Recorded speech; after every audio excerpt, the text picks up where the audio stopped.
بسم اللہ الرحمن الرحیم۔ السلام علیکم ناظرین، میں ہوں آپ کا میزبان سید محمد جان علی اور آپ دیکھ رہے ہیں میرا ڈیجیٹل چینل۔ ناظرین، روز میں آپ سے بات کرتا ہوں سیاسی صورتحال پر، معاشی صورتحال پر اور غریبوں کی کسمہ پرسی پر۔ آج میں نے ان غریبوں، ان لاچاروں کی بات کرنی ہے جو کہ ہمارے اس ملک کے ایک صوبے بلوچستان، جو کہ رقبے کے لحاظ سے پاکستان کا سب سے بڑا صوبہ ہے لیکن آبادی کے لحاظ سے سب سے چھوٹا صوبہ ہے، ان کے لوگوں کی لاچاری پر، مجبوری پر، اور اس ٹھنڈ کے موسم میں جب آپ مجھے بھی دیکھ سکتے ہیں، میں نے دو جرسیاں پہنی ہوئی ہیں، آپ خود جو میرے ویورز ہیں، جو لوگ آس پاس پھر رہے، جیکٹیں، جرسیاں، پکے گھروں کے اندر بھی انورٹر اے سی چلا کے یا الیکٹرک ہیٹر چلا کے بیٹھے ہوئے ہیں، وہ لوگ اندازہ لگا سکتے ہیں جب وہ گھر سے باہر بائک پر، گاڑی پر، پیدل کوئی بھی چیز لینے جاتے ہیں تو کتنی ٹھنڈ ہے۔ لیکن اسی ٹھنڈ کے موسم میں کچھ لوگ ہمارے ہی ملک کے پاکستانی بھائی جو کہ اس پاکستان کے صوبے بلوچستان میں رہتے ہیں، وہ لوگ اس ٹھنڈ کے موسم میں تربت جیسے ٹھنڈے علاقے سے، بلوچستان کا علاقہ ہے، اسلام آباد آ کر دھرنا دے رہے ہیں کہ ان کے لوگوں کی جو جبری گمشدگی ہے، جو ان کے وسائل کو استعمال کر کے ان کو کم حصہ دیا جاتا ہے، اس کے خلاف وہ کھڑے ہوئے ہیں اسٹیٹ کے سامنے اور کہہ رہے ہیں کہ ہمیں ہمارا حق دیا جائے۔ تو سب سے پہلے جو تحریک کی جو یکجہتی موومنٹ ہے بلوچستان کی، ان کی جو لیڈر ہے مہرنگ بلوچ، ان کا چھوٹا سا تعارف دوں گا، اس کے بعد جو ان کا بیانیہ ہے وہ آپ کے سامنے رکھوں گا کہ وہ کس وجہ سے ٹھنڈتے موسم میں 85 سال کی عورتوں، نو مولود بچوں کے ساتھ اس ٹھنڈ کے موسم میں چند تمبو کیمپ لگا کر وہاں پر بیٹھی ہوئی ہیں۔ ان کے والد کا نام تھا عبد الغفار بلوچ۔ یہ وہ بندہ تھا جو کہ یہی کہتا تھا کہ بلوچستان کے وسائل استعمال کیے جا رہے ہیں، ان ریٹرن جو اس کی پے ہے، جو ان کو پے کرنا چاہیے، وہ کم پے کیا جا رہا ہے۔ اور 2 سال بعد ان کی لاش ملی تھی اور اس کے اوپر بھی تشدد کے نشانات تھے۔ جو مہرنگ بلوچ ہیں، جو کہ ڈاکٹر ہیں، 30 سال کی ہیں، تربت سے ان کا تعلق ہے، اس پوری ایک موومنٹ کو، اس تحریک کو وہ لیڈ کر کر اسلام آباد تک لے کر آئی ہیں۔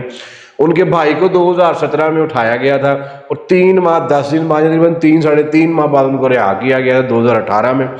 تو اس کے بعد انہوں نے دوبارہ اس تحریک کا آغاز کیا تھا۔ پھر اب ایک بلاج لڑکا ہے جس کا آج سے 45 دن قبل جب انہوں نے تحریک شروع کی تھی تو جبری گمشدگی میں ان کا قتل کر دیا گیا تھا۔ اس کے بعد ایک اور لڑکا گوادر میں ہے جس کا نام اتفاقاً بلاج ہے، اس کو دوبارہ وہاں سے جبری گمشدگی ہو گئی ہے۔ اور اب آپ کے سامنے پوری کہانی رکھتا ہوں کہ اس سلسلے کی کڑی کہاں سے شروع ہوتی ہے اور آج 2024 جنوری کی آج 9 تاریخ ہے، کہاں تک آ کر یہ بات رکتی ہے۔ جو ناظرین، یہ جو پوری گفتگو کرنی ہے میں نے، یہ آپ کو صرف دردناک کہانی کی صورت میں سنانی ہے۔ میں نے پیج پہ بھی لکھا ہوا ہے کنٹینٹ، کیونکہ یاد رکھنے کے لیے ضروری ہوتا ہے، لیکن دکھ بڑی داستان ہے یہ، مجھے زبانی ہی یاد ہے کہ یار میرا بھائی، باپ، بیٹا، کزن، رشتہ دار، دوست، میرا عزیز اگر جبری طور پر گم شدہ، گھنٹہ آدھا گھنٹہ لیٹ بھی ہو جائے نا، ہم لوگ یونیورسٹی سے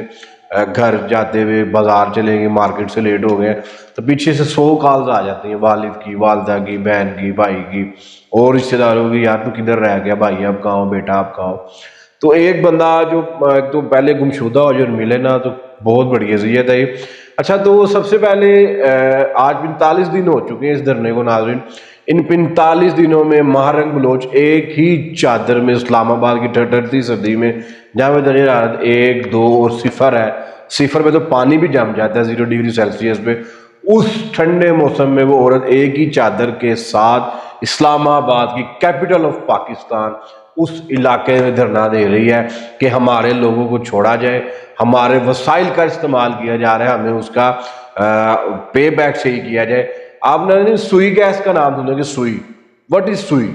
سوئی ایک مقام ہے بلوچستان کے اندر جہاں سے گیس نکلتی ہے، وہاں سے گیس پیدا ہو کر پورا پنجاب، سندھ اور یہ خیر کے پی کا علاقہ، کے پی میں اپنے بھی دکھائی رہے ہیں، پنجاب میں بھی ہے، لیکن زیادہ تر گیس سوئی سے آتی ہے، تو پاکستان میں سوئی گیس ہی نام رکھ دیا گیا۔ وہاں پہ گیس نہیں بلوچستان میں، لیکن ہم لوگ استعمال کر رہے ہیں۔ وائی؟ میرے گھر سے ایک چیز نکل، سب سے پہلا حق میرا ہے، اس کے بعد جس مرضی کو دے دے رہے ہیں، میں بزنس کروں، اس سے کماؤں، لیکن وہاں کے لوگوں کو یہ چیز میسر ہی نہیں تھی۔ ایک میں نے سے موٹی سی مثال دی جو کہ ہر گھر میں آ رہی ہے، یار سوئی گیس نہیں آ رہی، یار سوئی گیس پروا لیا، یہ عام لوگوں کی زبان میں بات کر رہا ہوں میں۔ یہ اس سب کے باوجود وہاں کے لوگوں کے پاس گیس دستیاب ہی نہیں ہے، حالانکہ ان کے علاقے سوئی سے ہی وہ گیس نکل کر آ رہی ہے۔ تو ناظرین، میں نے یہ ویڈیو ریکارڈ کرنے سے پہلے کافی ویلوگز دیکھے، کافی ان کے بارے میں پڑھنے کی کوشش کی، میں نے موٹی موٹی چیزیں نکالی، جس میں یہ تھا کہ جب وہ آ رہے تھے، میں یہ ویڈیو کے درمیانے میں کلپس چلاؤں گا یا وہ تصویریں دکھانے کی کوشش کروں گا کہ ان کے اوپر پانی پھینکا گیا، لاٹھی چارج کیا گیا، لوگوں کو منتشر کرنے کی کوشش کی گئی، بالکل جو باقی جو ان کے ہر چیز کا جو ہے اپوزٹ تو ہوتا ہے، ان کو کہا گیا راہ ان کو فنڈنگ کر رہا ہے۔ تو اگر تو راہ فنڈنگ کر رہا تھا تو آج 45 دن 46ویں دن بھی وہ آج ایک ہی چادر میں نہ ہوتی، کم از کم جو ہے وہ ٹینٹوں میں، اس طرح کے ٹینٹوں میں نہ بیٹھتے جس ٹینٹوں میں بیٹھے ہوئے۔ تو میرا مقصد دکھانا نہیں، میرا مقصد بتانا ہے کہ ہو کیا رہا ہے۔ سوشل میڈیا کا دور ہے، آپ لوگ بھی کافی کچھ دیکھتے ہوں گے، دیکھ چکے ہوں گے، لیکن بات کرنے کا مقصد ہے کہ ان کے ساتھ ہو کیا رہا ہے۔ وہ لوگ کہتے ہیں کہ جی ہم نے 500 کیسز رجسٹر کروا دیے ہیں، بڑا کچھ کروایا، لیکن اس کے باوجود ابھی تک 24 دسمبر کے بعد حکومت کا کوئی بھی نمائندہ ان سے بات کرنے کے لیے نہیں گیا۔ مزید یہ کہ بلوچستان میں 20 دنوں میں، پچھلے 44 دنوں میں 20 جبری گمشدگی کے کیسز مزید رپورٹ ہوئے ہیں، جو کہ رپورٹ ہو گئے، اور کچھ کا تو پتہ ہی نہیں لگتا کہ عوام کدھر کی کدھر جائی جا رہی ہے۔ پھر ان سے سوال ہوا یار کہ آپ کا جو اس ٹائم نگران وزیر اعظم ہے انوار اللہ کاکڑ، وہ بھی آپ کے علاقے بلوچستان سے بلونگ کرتا ہے، تو انہوں نے کہا یہ دکھانے کے لیے، انہوں کا جواب بتا رہا ہوں آپ کو، میری یہ رائے نہیں ہے، دکھانے کے لیے رکھ دیا کہ یار ہم تو بڑے مخلص لوگ ہیں اور ہم نے بڑا پیارا صوبہ رکھا ہوا ہے اور ہم یوں کر رہے ہیں وہ کر رہے ہیں، لیکن یہ بھی جو انوار اللہ کاکڑ ہے، یہ بھی ان کو کسی طرح کا انصاف دینے سے، کوئی لیجسلیشن پاس کرانے سے بالکل آ رہی ہیں، کوئی ان کے حق میں بات نہیں کر پا رہے۔ مزید کہا کہ آپ کو پارلیمنٹ، عدلیہ، جوڈیشری، تمام جو کہ پاکستان کے ادارے ہیں،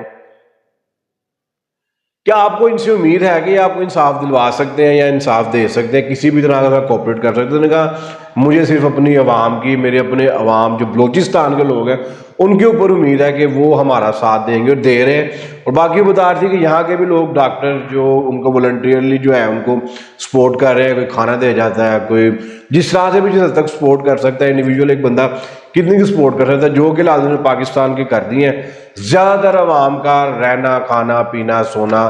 مشکل کر دیا۔ انہوں نے 2 باتیں کی، رائٹ ٹو لیو اور right to freedom of expression. These are 2 basic جو فنڈامنٹل رائٹس ہیں انسان کے، یہ 2 قوانین ہیں، 2 اس کے حقوق ہیں، جینے کا حق اور کھل کر بولنے کا۔ اگر ایک انسان کے پاس یہ 2 حقوق ہی نہ ہو تو وہ زندہ لاش کی طرح زندگی گزارتا ہے، کیونکہ جانور بیچارہ نہ بتا سکتا ہے میرے ساتھ کیا ہو رہا ہے، نہ کوئی اندر رہنے کا حق۔ ہم ہر جانور کو اپنے مقصد کے لیے استعمال کرتے ہیں، چاہے وہ بھینس ہو، چاہے وہ گھوڑا ہو، چاہے وہ کتا ہو، چاہے وہ پالتو جانور، پرندوں، جانور ہو، ہر چیز کو اللہ نے انسان کے لیے بنایا۔ تو قرآن میں کہتا ہے اے انسان میں نے تیرے لیے چاند کو یہ مسخر کر دیا، بنا دیا، یہ خوبصورتی سے لطف اندوز ہو، اس کو جا کے تسخیر کر۔ انسان تو اب مریخ، مارس، آگے کہاں تک جا چکا ہے، دنیا کی وسعتوں کو تلاش کر چکا ہے۔ تو ہمارے ہاں ابھی تک یہی چل رہا ہے یار کہ فلانا غدار ہے، فلانا یہ ہے، خدا کی قسم اس ملک کو اوپر جانے دو۔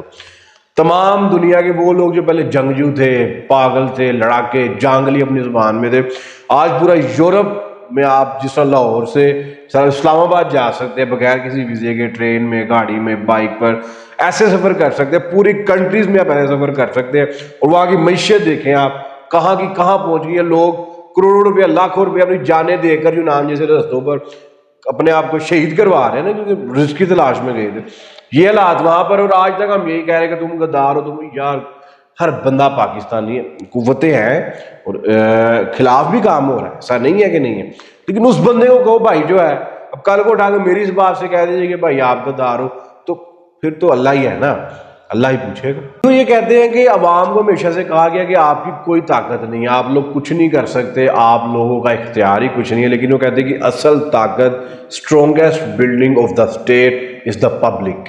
سب سے جو مضبوط ترین جو عمارت ہوتی ہے نا کسی بھی اسٹیٹ کی، کسی بھی ریاست کی، وہ اس کی عوام ہوتی ہے، پبلک ہوتی ہے۔ کہ میری پاکستان کے تمام باشعور لوگوں سے گزارش ہے کہ جس حد تک وہ ہمارا ساتھ دے سکتے ہیں، سوشل میڈیا پہ ویڈیوز چڑھائیں، یونیورسٹیز میں احتجاج کریں، کاروباری جگہ پر احتجاج کریں، دفاتر میں احتجاج کریں، جس حد تک وہ ہمارا ساتھ دے. مطلب ہم تو نہیں وہاں پہ جا کے بیٹھ سکتے، 100 پیچھے کے معاملات ہیں، پڑھنا ہے لکھنا ہے، گھر کے معاملات ہیں، کوئی بندہ کاروبار کر رہا ہے، کوئی نوکری کر رہا ہے، تو ہر بندے کے لیے پاسبل نہیں وہاں پہ جا کر ساتھ دینا. لیکن جو جا سکتا ہے وہ جائے، اور جو نہیں جا سکتا وہ ماجرا ایک چھوٹی سی کوشش کر لے یار، کہ چلو کچھ نہیں تو ان کے حق میں تھوڑے سے چند الفاظ ہی بندہ کہہ دیتا ہے. تو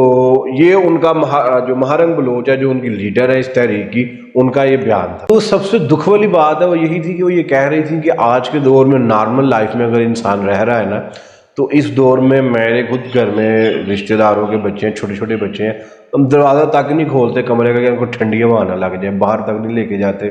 جانا بھی ہو تو گاڑی کے اندر ہیٹر آن کر کے گاڑی گرم کر کے پہلے پھر گاڑی میں بٹھاتے ہیں کہ یار ان کو ٹھنڈی ہوا نہ لگ جائے. وہ نومولود بچے، 85 سال کی خواتین جس کے سفید بالوں کی، یا اللہ کہتا ہے کہ چاندی جیسے بالوں کی یا بزرگی کی یا میں کرتا ہوں، وہ لوگ وہاں پر احتجاج کرنے آئے ہوئے، کیونکہ ناؤ نیور والا حساب ہو گیا جس طرح فلسطین نے اپنا جنگ شروع کر دی. اور کیونکہ یہی تھا کہ اب ان کا اختیارات ختم ہو جانے، انہوں نے کہا لڑکے ہی دیکھ لیتے ہیں. وہاں پر بھی یہی حالات ہوئے ہیں. پھر انہوں نے وکیل اور صحافیوں کے بارے میں کچھ بات کی کہ اگر یہ لوگ ذمہ داری کے ساتھ اپنا حق ادا کریں تو ایسا ممکن نہیں ہے کہ کوئی بھی کسی کے ساتھ زیادتی کر سکے. کوئی جوڈیشری کے اوپر سوال ہوئے، غازی وزیر صاحب پر سوال ہوئے، لیکن ہم امید پر دنیا قائم، اور ہم امید کرتے ہیں کہ ان کو حق ملے گا. چلے کم از کم یہ تو پتہ لگا کہ بلوچستان میں ہو کیا رہا تھا. بس ناظرین، آپ سے چھوٹی سی گفتگو کرنی تھی آج، اور کسی بات پہ گفتگو نہیں کرنی. چینل کو چھوٹی سی آپ سے ہمبل سی ریکویسٹ ہے کہ لائک کریں، سبسکرائب کریں. ہم نئے ہیں اس فیلڈ میں تو ہماری حوصلہ افزائی ہوتی ہے. آپ سے ملاقات ہوتی ہے نئی ویڈیو میں، تب تک اپنا خیال رکھیں، اپنے اس چینل کا بھی. اللہ نگہبان. پاکستان زندہ باد.